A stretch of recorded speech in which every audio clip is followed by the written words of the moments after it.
part 5. Okay, so part 4, for whatever reason, um, with the wizards and everything, and whoever's in my phone remotely, um, stopped at Christopher Delgado.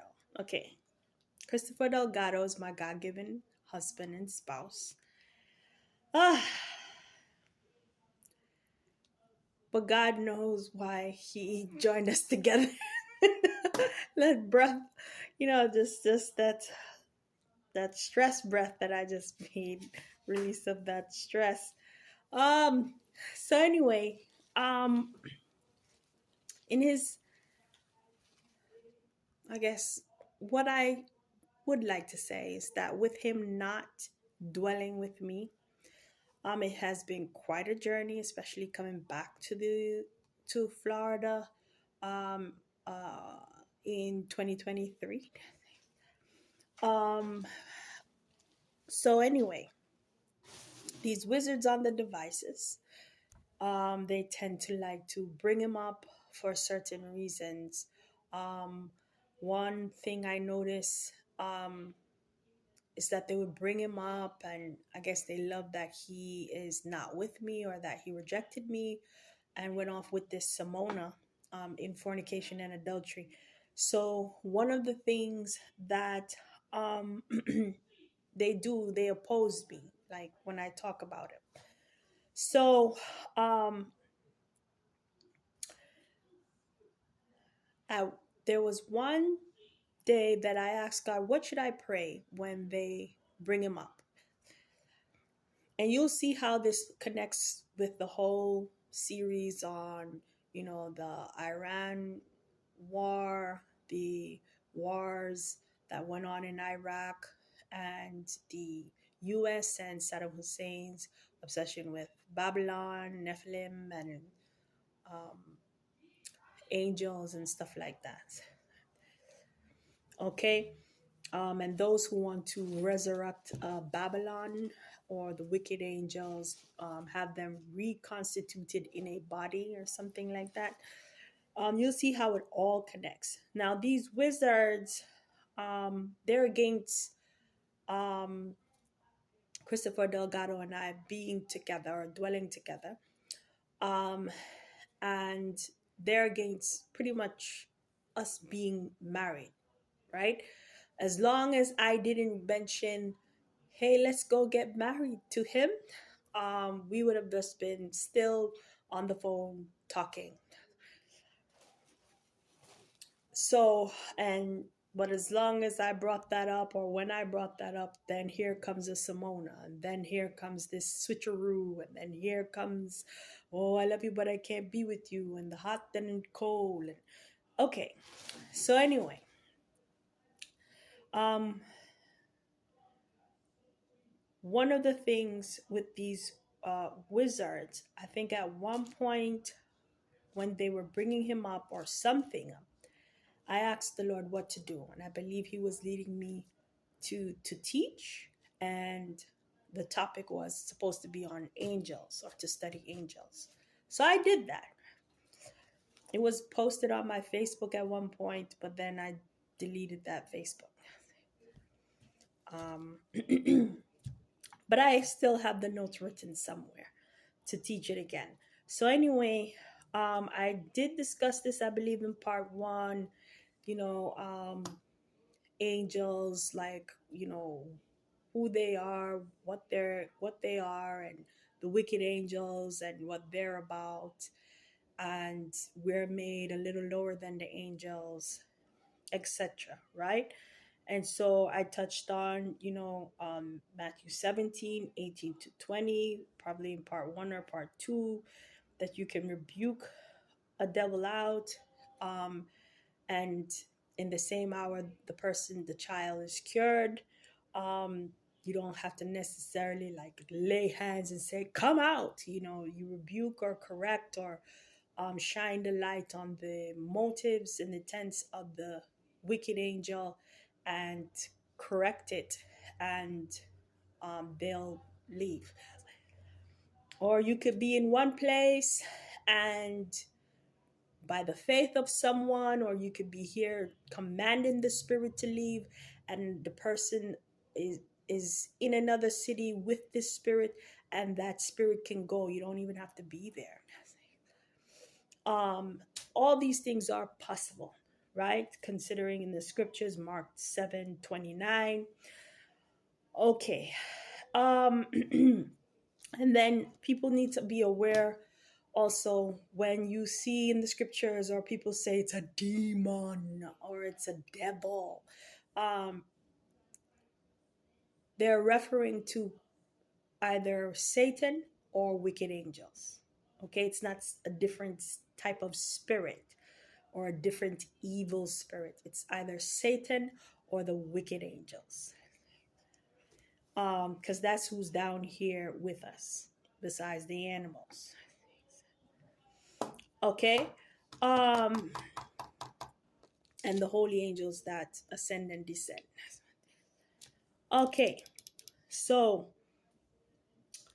with that in mind, these wizards connected to wicked angels of shame and embarrassment, of blasphemy, of adultery, of fornication, all sorts of stuff, of people being like petty and just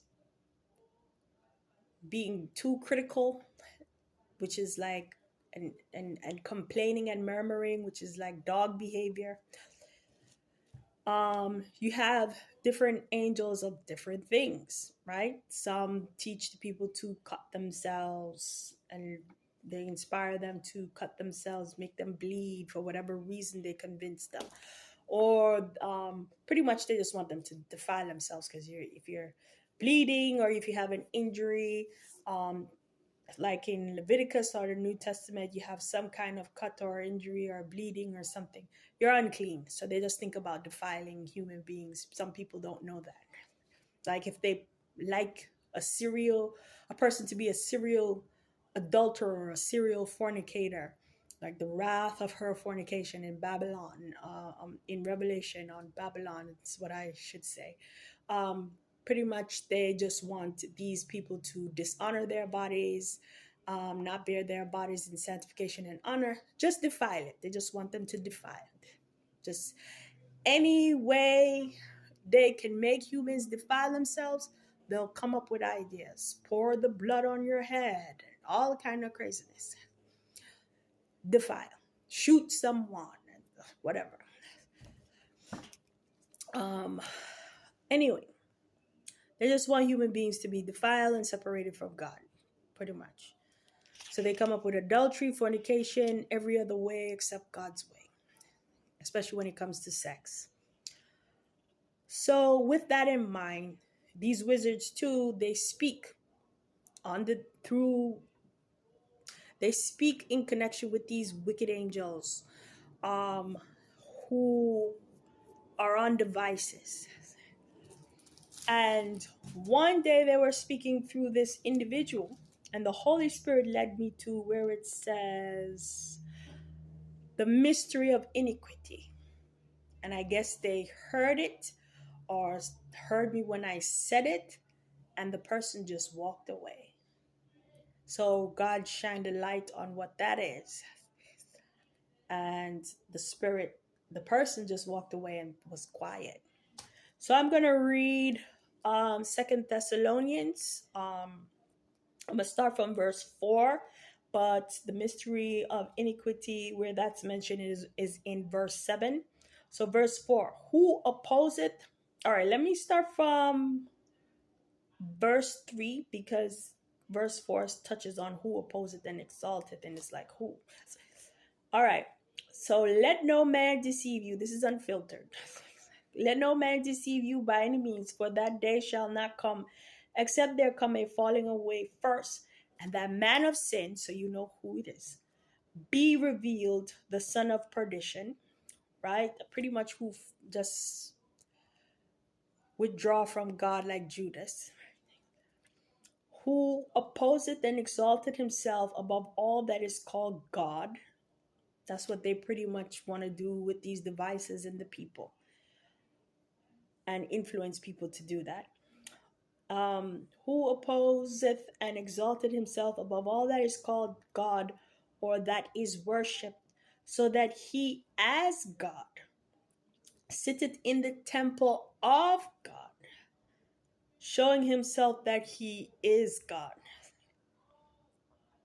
Okay, so you have some people who embrace these wicked angels with these wizards, and they're Satanists, and they oppose God, or will exalt themselves above God, or etc. etc.